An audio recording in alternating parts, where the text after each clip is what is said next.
What's up, everybody? If you want to join the greatest online Star Wars community, the FANDOM MENACE, make sure you hit that subscribe button before today's video starts, so you don't miss out on any updates and you're always the first to know when our newest videos go live.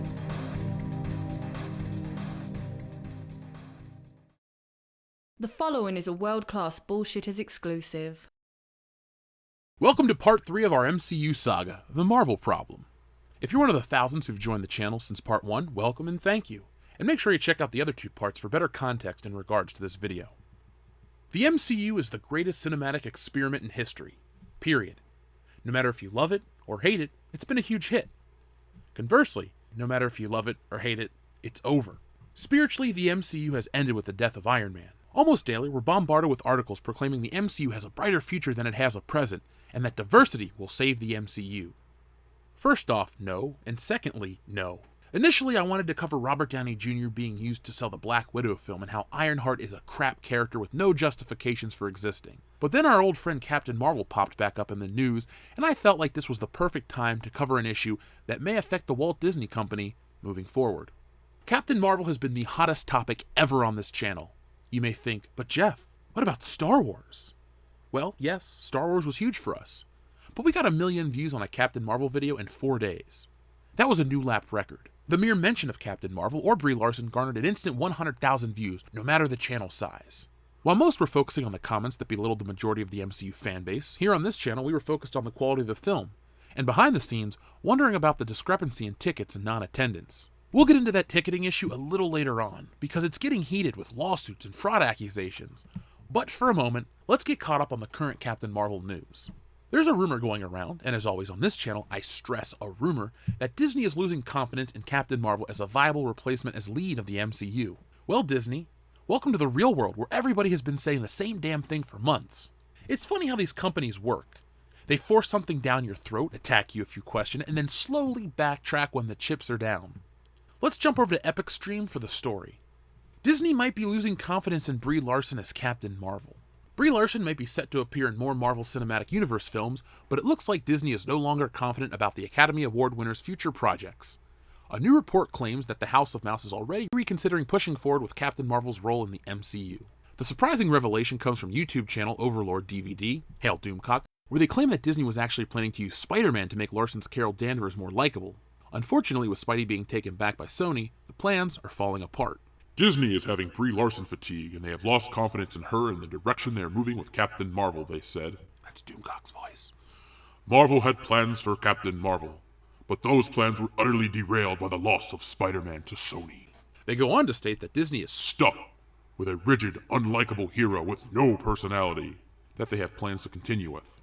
Disney is losing confidence in Captain Marvel and may be slowly starting to realize that alienating your fanbase isn't the best way to run a business.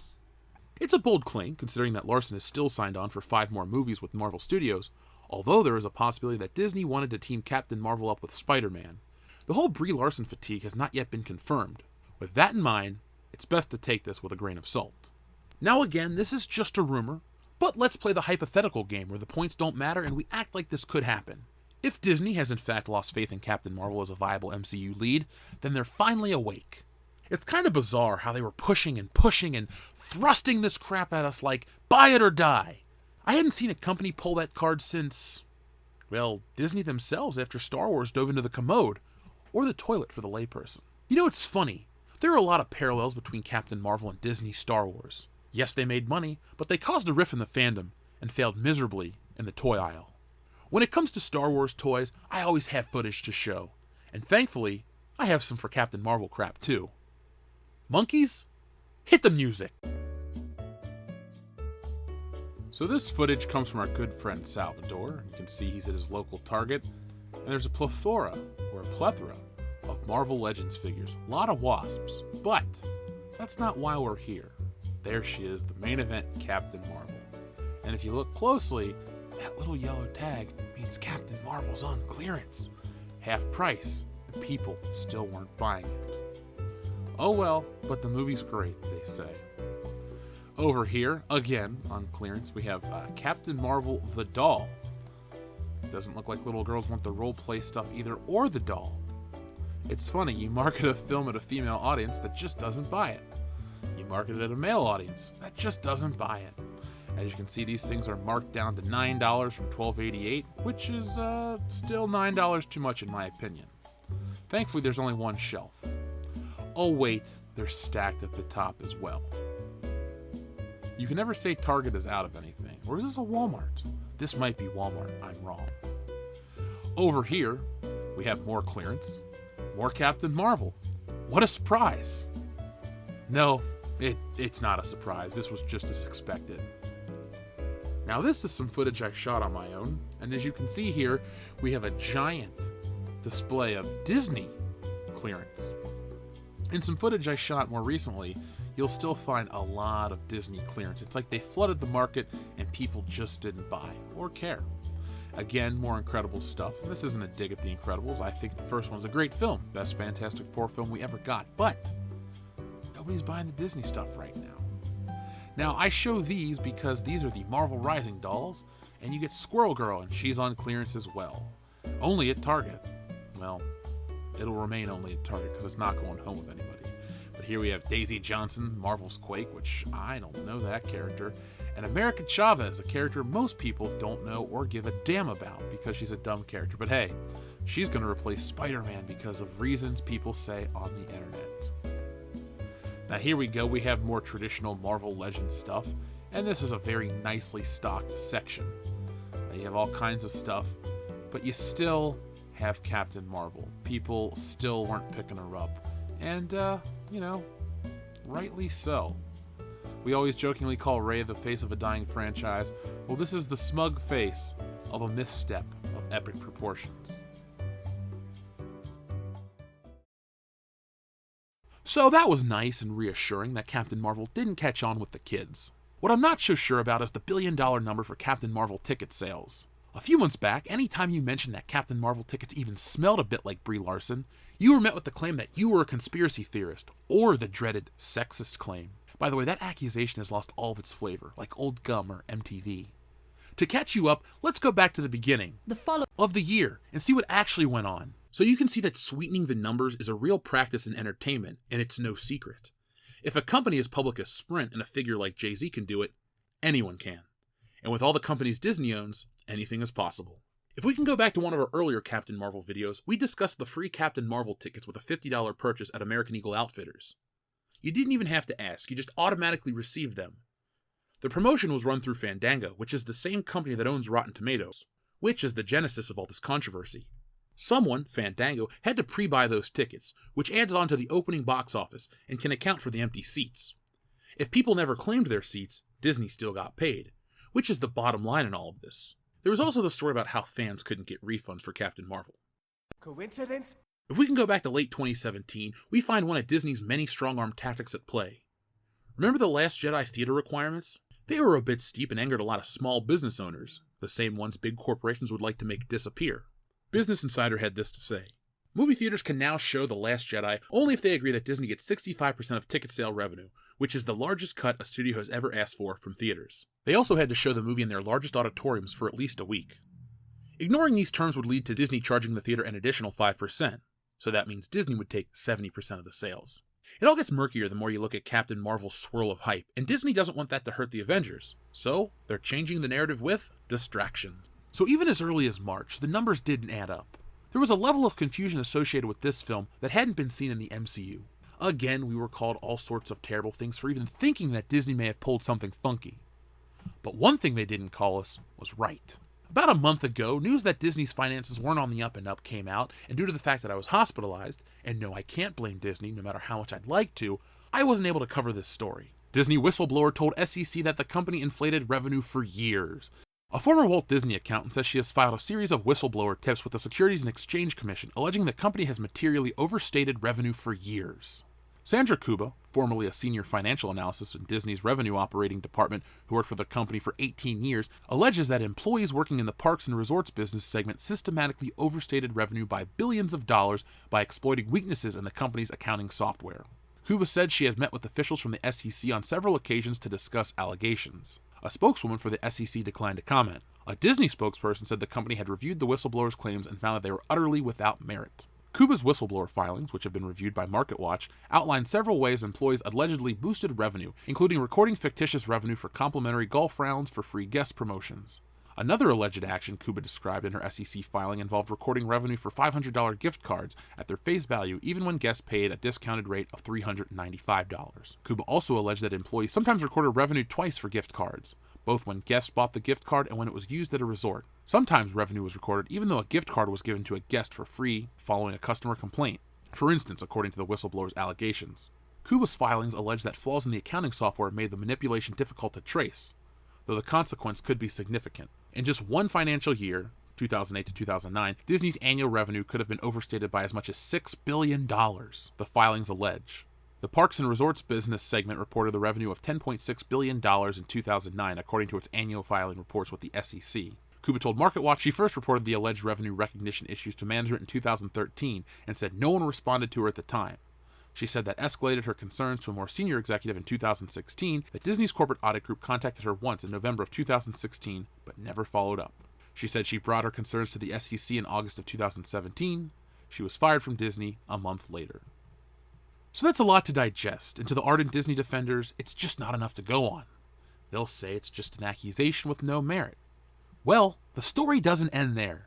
A few days ago, at the time of this recording, there was new information as a former Attorney General began to look into the case. Former Louisiana Attorney General Charles Foti has begun an investigation into the allegations brought against Disney by whistleblower Sandra Cuba, a former employee who claims that Disney falsely inflated revenue reports for 18 years. On September 9th, less than a month after Cuba's reports were received by the SEC, former Attorney General of Louisiana, Charles C. Foti Jr., of the law firm Kahn, Swick & Foti, LLC, announced that he would be initiating an investigation into whether Disney's officers and/or directors breached their fiduciary duties to Disney shareholders or otherwise violated state or federal laws. Following the announcement of the investigation, two former Disney employees publicly discussed their alleged experiences with Disney's fraudulent accounting processes. One employee described how one project was a complete disaster and they marketed it as profitable, though the employee notes that his knowledge regarding the topic is hearsay and that they have zero proof of anything. Another employee, who has since deleted a relevant tweet from their account, stated that, "When I was asked about certain monies being created that didn't really exist, well, let's just say I never got answers." KFS is currently asking for assistance from the public and long-term Disney shareholders in their investigation, encouraging anyone with relevant information to contact them. The plot is thickening, and I, for one, will be following this story very closely. The original article states that the tampering was in regards to the theme parks, but because of the way the earnings are reported, they could be lying about the movie division too. What concerns me more than anything is Disney's actions moving forward. The public at large isn't aware of how Disney allegedly operates. My question is, will they pull something similar with Star Wars Episode 9? Is the need to appear on the right side of the culture war that much more important than honestly reporting your earnings? I'm just asking. The access media will try to brush these things aside and further their narrative for free tickets to Disneyland. That probably got reported as pine sol for bathrooms or something. Who knows? I usually like to end these things with a serious question or a cliffhanger. But let's end today's video with a laugh. Brie Larson recently appeared in the Between the Two Ferns movie on Netflix and had a few terse, albeit scripted words with Zach Galifianakis. You won Best Actress. Have you ever thought of aiming higher and trying to win Best Actor? Yeah. Good question. It is good. It's thought-provoking. Your superhero character is called Captain Marvel. Well, they really have stopped trying, haven't they? I mean, why don't they just call it Captain Comic Book or Captain We Can't Think of Anything Else? And what would your superhero name be? Captain Crunch? How old were you when you got your first period?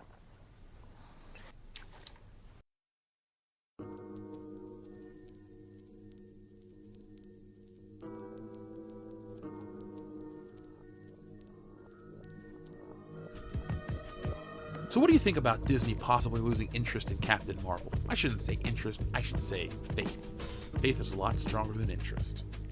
I, for one, wouldn't be surprised if this was the case, but remember, this is just a rumor that we're reporting on. It's all hearsay until something is confirmed, and when it's confirmed, well, we'll be on the scene to report it. But for now, I just want to know what you think.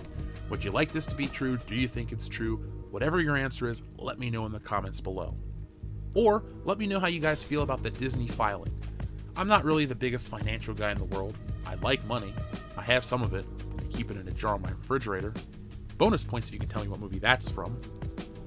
But in all seriousness, there's a weird smell coming from Disney. Everything just seems so manufactured, so fake. Happiest place on earth, my ass, okay? If this comes out to be true, as of now it's just allegations, well, I think it'll show Disney's true colors for a lot of things. Will it turn fans off? Probably not, because the masses are stupid. But if the information's out there, well, then anyone can discover it and form their own opinion. So form your own opinion of this video by giving us a thumbs up and sharing us all over social media. If you're a super fan of this channel and you want more content like this all the time, stuff that we can't put on YouTube, well, join us over on Patreon, patreon.com/worldclassbs. Over there, we have multiple tiers from $1 to $5, which is only 17 cents a day, all the way up to $25 a month, and you get different perks at different levels. You can get bonus podcasts, you can be on the show, you can recommend things, you can get access to exclusive videos, things we film on location that are made possible because of the contributions here on Patreon. But if that's not your thing, join our Facebook community. We're over on Facebook, as I just said, because of the Facebook community, the redundancy department is being, redundant. But we have a group as well, and it's a lot of fun. You can make friends. The WCBS community is amazing, and I'm not just saying that because people listen to the show. Realistically, it's great. It's supportive, it's fun, and most importantly, you'll learn a little bit about something. So folks, that's it for today from me. I hope you enjoyed part 3 of this originally planned trilogy. Now it'll probably be a 4-parter. We'll see how things go. But in the meantime, do me the one thing I always ask. And if you're new, you're like, what does this guy want? I watched his video. And if you've been here a while, still love you, and you know what the words are.